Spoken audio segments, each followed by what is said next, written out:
Sur le mois dernier, on a réussi à avoir, en seulement 30 jours, plus de 91 rendez-vous pour nous et pour nos clients uniquement grâce au setting LinkedIn. Ce n'est pas le fruit du hasard, mais d'une méthode en 5 étapes qu'on applique chez nous ainsi que chez chacun de nos clients pour avoir un résultat prédictible qui permet d'avoir entre 8 et 30 rendez-vous qualifiés par mois. Sur LinkedIn, vous n'êtes qu'à une conversation de chacun de vos clients. Donc que vous ayez une agence de service, une agence de produits, ou bien que vous fassiez du coaching, le setting s'adapte à tout le monde. Vous avez besoin de parler à vos clients. Nous, on a réussi à avoir ces résultats, que ce soit avec des agences de service telles que des agences IA, des entreprises dans la cybersécurité, dans le conseil, des agences web, ou encore en B2C, car on est sur un réseau social avant tout où on a accès à de l'humain, et on a pu le faire pour du coaching business ou enfin du coaching sportif. Au total, cette méthode nous a permis de générer plus de 325 000 euros uniquement sur le mois dernier pour nos clients. Maintenant, si vous n'avez pas 20 minutes pour regarder cette vidéo et que vous ne pouvez pas prendre plus de clients, ça ne vaut même pas le coup que vous regardez la suite de cette vidéo. Par contre, pour ceux qui vont rester jusqu'à la fin, vous allez être capable de générer entre 8 et 30 rendez-vous qualifiés par mois juste en copiant le système que je vais vous présenter juste ici. Je vais vous donner toute la structure interne pour atteindre les mêmes résultats que nous. Mon objectif, c'est que vous arriviez à doubler votre nombre de rendez-vous sur LinkedIn pour qu'ensuite, vous ayez même plus le temps de vous en occuper et que vous ayez besoin de le déléguer à une agence experte comme nous. On va voir l'ensemble des 5 étapes clés qui nous permettent d'arriver à ces résultats. Et pour ceux qui restent jusqu'à la fin, en bonus, vous aurez un document qu'on donne à chacun de nos clients qui leur permet d'augmenter leur taux de closing de 10%. Donc l'un de nos clients qui était dans le coaching business a réussi à passer de 25% de taux de closing à un taux de closing de 35%. Pour ça, les 5 étapes clés qu'on va voir aujourd'hui vont être l'ensemble des étapes par lesquelles on fait passer chacun de nos clients, chacun de leurs prospects pour booker un rendez-vous. La première étape va être d'identifier la cible. Ensuite, on va voir comment est-ce qu'on va chauffer les prospects pour avoir un taux de réponse de plus de 50%. Enfin, je vais vous donner le framework de setting qu'on applique chez nous et chez chacun de nos clients avec un exemple précis d'une conversation que j'ai menée qui m'a permis d'avoir un rendez-vous. Et ensuite, on verra comment est-ce qu'on traque ces données avec notre tableau de tracking, comment est-ce qu'on suit toutes nos données pour pouvoir les améliorer. On va voir comment est-ce qu'on chauffe un prospect avant un appel pour faire en sorte qu'il se présente bien. Et enfin, en bonus, je vais vous donner le document qui permet d'augmenter le taux de closing de nos clients de 10%. Le ciblage, c'est la première partie et j'y accorde énormément d'importance. Car nos setters sont payés à la com. Et on ne veut pas perdre de temps sur des conversations avec des prospects non qualifiés. Donc on a une méthode précise qui nous permet de nous concentrer sur les leads les plus chauds en priorité. On va se concentrer sur l'inbound. Et ensuite, dans un second temps, on va se concentrer sur l'inbound. Concrètement, ça donne quoi? Chaque jour, le setter doit se connecter sur LinkedIn. Sur mon LinkedIn, je vais devoir chaque jour aller voir le dernier post. Donc là, mon dernier post a reçu 30 likes et 26 commentaires. Sur ces 30 likes, je vais aller voir qui a liké et chacune des personnes qui est dans ma cible, je vais devoir la contacter. Pourquoi? Parce qu'aujourd'hui, c'est des personnes qui me connaissent, auprès de qui j'ai déjà de l'autorité, donc il y aura plus de chances qu'elles me répondent. Ça, c'est la première étape. Une fois que j'ai suivi cette première étape, je vais pouvoir aller sur mes followers. De la même manière, sur LinkedIn, là, ça va être des dizaines de personnes que je vais avoir, parce que chaque jour sur LinkedIn, il y a des milliers de personnes qui voient vos contenus, ne serait-ce que des dizaines, sans passer à l'action, sans liker. Et c'est indispensable d'aller chercher chacune de ces personnes une à une. Donc moi, ce que je fais chaque jour, c'est que j'envoie un message à chaque personne qui rentre dans ma cible pour engager une conversation sincère. Je vais vous le montrer dans le framework juste après. C'est pour la première étape de l'inbound. Mais on n'a pas un réseau illimité, on n'a pas une audience illimitée. Donc c'est important de se concentrer sur de l'outbound également pour aller chercher de nouveaux prospects. Mais pour ça, on va surtout pas utiliser Sales Navigator parce que Sales Navigator va vous donner des données faussées, mais surtout des données de dizaines de personnes qui rentrent dans votre cible, mais qui n'ont pas encore besoin de votre service. Nous, l'objectif, c'est de rapporter des personnes les plus qualifiées que possible aujourd'hui. Donc pour ça, on va aller sur les personnes qui ont interagi chez nos concurrents. On va aller engager une conversation de manière naturelle, sans leur forcer la main. Ensuite, on va aller voir les alternatives. Donc moi aujourd'hui, j'ai une agence de setting. L'alternative pour avoir des rendez-vous qualifiés, c'est de passer par des outils automatisés. Je vais aller sur le compte d'un des CEO, d'un des outils automatisés. Je vais voir que c'est like, c'est commentaires et je vais engager les discussions.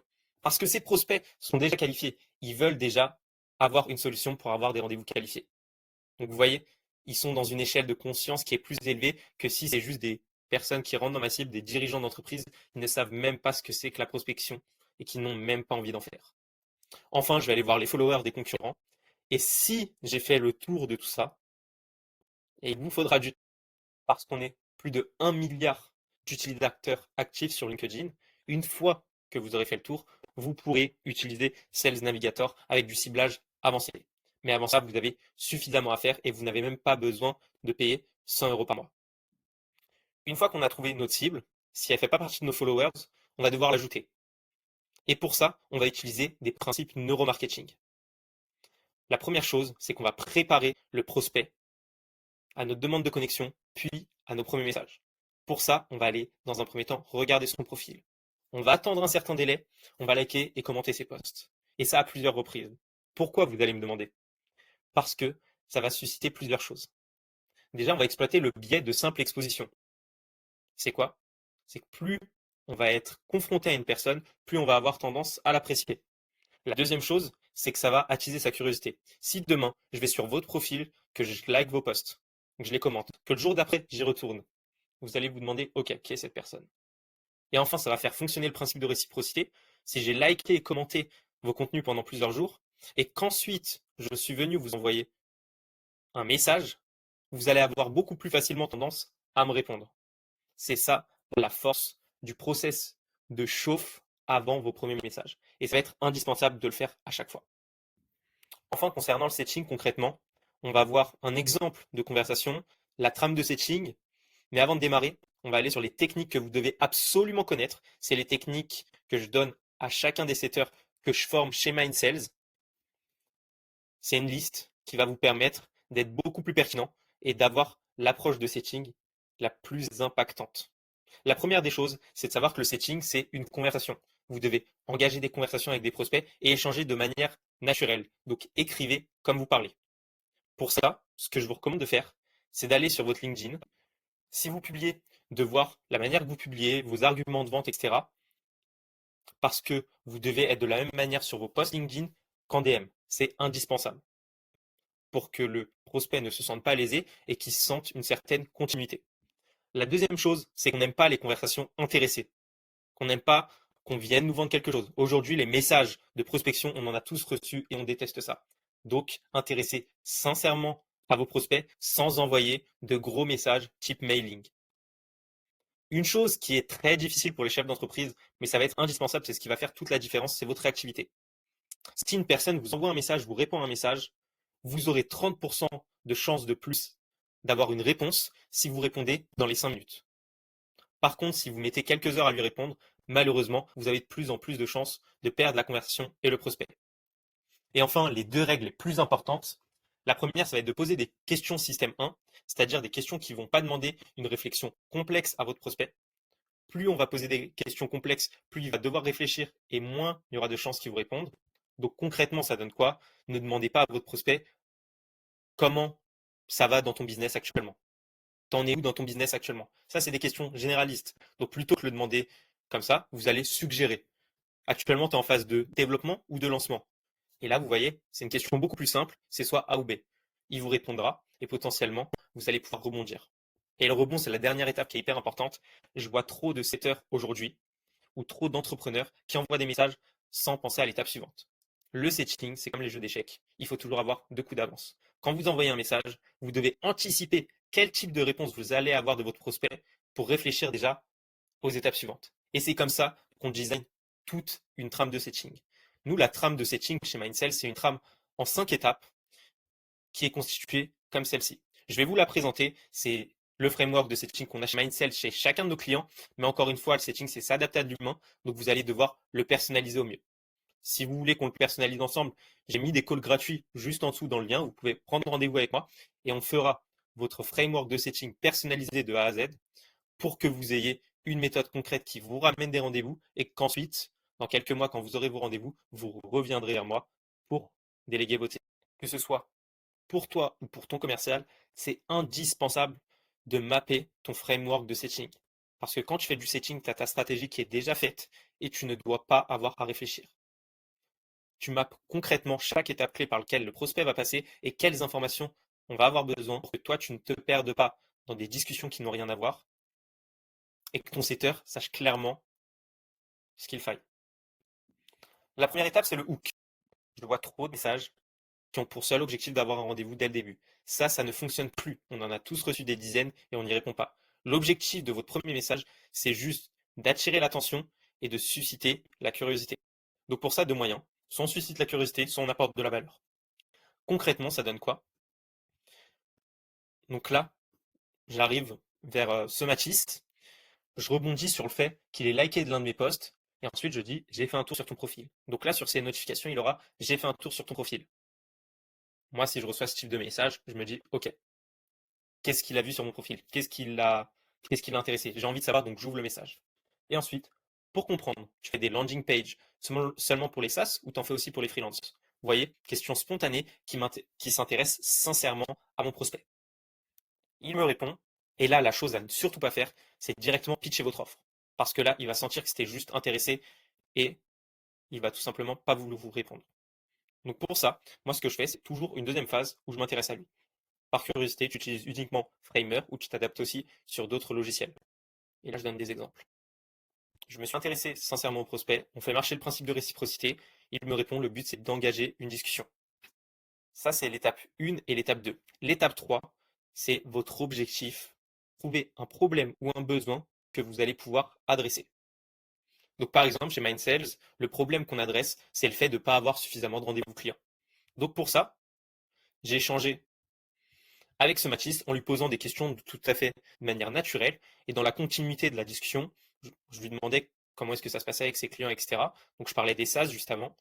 Et là, de manière naturelle, je lui demande, OK, comment tu fais pour trouver des clients? Parce qu'on sait que les SaaS, il y en a énormément sur le marché. C'est ce que je lui dis juste avant. Et là, de manière naturelle, étant donné qu'on a déjà créé du lien en amont, il va me l'expliquer. Donc là, il me dit que lui, ça dépend beaucoup du bouche à oreille et que sur le mois dernier, il avait eu un seul rendez-vous. Donc là, ce Mathis, j'ai réussi dès le début à l'accrocher, j'ai réussi à créer du lien. Maintenant, j'ai son problème et l'objectif, c'est d'apporter la solution. Mais je ne vais pas ramener cette solution n'importe comment. L'objectif, c'est pas de proposer un rendez-vous de suite, c'est d'être patient sur un message pour générer de l'intérêt. Pour ça, il faut que je lui montre que je suis une figure d'autorité, que je vais pouvoir l'aider. Et pour ça, rien de mieux, c'est de lui montrer que moi-même je le fais pour moi ou que je l'ai fait pour des clients. Donc là, de manière naturelle, en janvier, j'ai travaillé avec une agence web qui tournait très bien grâce aux recommandations. Donc là, je lui montre que j'ai aidé une entreprise qui était exactement dans le même cas que lui. Et il n'avait pas envie non plus de courir derrière chaque nouveau client, parce que c'est ce qu'il m'a dit juste avant. Donc là, je montre que je l'ai entendu et que j'ai déjà eu quelqu'un dans son cas. Si tu veux, on peut se prendre un call pour que je te montre ce qu'ils ont pu faire pour avoir plus de 10 nouveaux rendez-vous sans que ça leur prenne plus de temps. Donc là, ce Mathis, s'il veut plus de rendez-vous, il voit que j'ai la méthode, que j'ai déjà aidé une autre personne qui est dans son cas, il a tout intérêt à me dire oui. Donc là, je lui montre que je suis une autorité, que j'ai atteint ses résultats, ensuite j'attends sa réponse. Et enfin, je lui propose le rendez-vous. Pour proposer un rendez-vous, on n'envoie pas de Calendly. Arrêtez ça, parce que ça veut tout simplement dire, ok, je me suis occupé de toi, maintenant j'ai ce qu'il me faut, débrouille-toi. Dans à peu près 50% des cas, les gens ne prendront pas rendez-vous. Donc là, l'idée, c'est de proposer des créneaux concrets. On peut se faire ça lundi prochain, 14h, ou mardi, 17h. Il me note ces informations, le rendez-vous est booké. La plupart des setters, la plupart des entrepreneurs s'arrêtent là. Sauf que ce qui va être indispensable, c'est de faire en sorte de réchauffer le prospect jusqu'à l'appel pour faire en sorte de le closer. Pour ne pas avoir travaillé dans le vide, ce qu'on met en place à chaque fois, c'est un process anti-no-show. Le process anti-no-show, c'est un process avec quelques étapes clés qui vont nous permettre de faire en sorte que le prospect se présente durant le call et surtout qu'il soit au maximum chaud et prêt à consommer notre service. Donc nous, avec ce process anti-no-show, on a un taux de show-up qui est au-dessus de 82%. On crée encore plus de liens avec le prospect Donc non seulement vous avez échangé par DM avec le prospect, il ne va pas vous découvrir durant l'appel, non seulement on va lui apporter de la valeur entre cette discussion et le rendez-vous, et enfin ça va mettre de l'autorité sur vos services, donc ça va renforcer son intérêt. Pour ça, les étapes clés qu'on va utiliser, c'est celle-ci. Mais juste avant, j'aimerais bien citer Hormozy, qui dit que la partie sur laquelle vous allez prendre le moins de risques dans votre business, c'est l'augmentation sur le taux de show-up. C'est que du bonus pour le prospect et vous n'avez clairement rien à perdre à part faire en sorte qu'il vienne au call et qu'il soit au maximum qualifié pour vos services. Pour ça, les étapes clés, c'est une fois que le rendez-vous est booké, on va bien le programmer dans son agenda, dans l'agenda du prospect et le nôtre. On va confirmer qu'il ait bien reçu l'invitation. Donc on va lui envoyer un message pour ça. Et une fois que c'est fait, on va lui envoyer du contenu de chauffe. Du contenu de chauffe, c'est du contenu qui va déjà l'engager dans une démarche où il va se questionner sur vos services, comment est-ce que ça fonctionne, qu'est-ce que vous faites concrètement. Ça, on va pouvoir le faire en mail et en setting. Donc pour ça, on va avoir une séquence de mails automatisée qui va être envoyée. Si le rendez-vous il est à J+3, il faut que chaque jour, il ait un point de contact avec vous. Enfin, la veille du rendez-vous, on va pouvoir le relancer par téléphone. S'il ne l'a pas confirmé dans son agenda, c'est indispensable pour qu'il le confirme. Donc pour ça, il y a une méthode précise qui va vous permettre de le faire. Si vous la voulez également, vous m'envoyez un message, je vous la donnerai avec plaisir.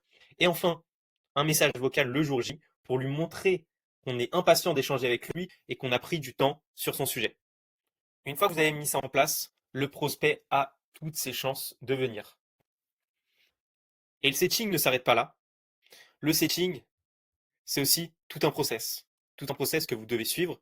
Donc en termes d'organisation, c'est indispensable de tout régler chez vous. Donc pour ça, votre commercial, votre setter, chaque jour, vous allez devoir en priorité traiter les conversions en cours. N'engagez pas de discussion si vous n'avez pas déjà traité celle en cours. On finit le travail, on finit de battre le fer avant d'aller en chercher un nouveau.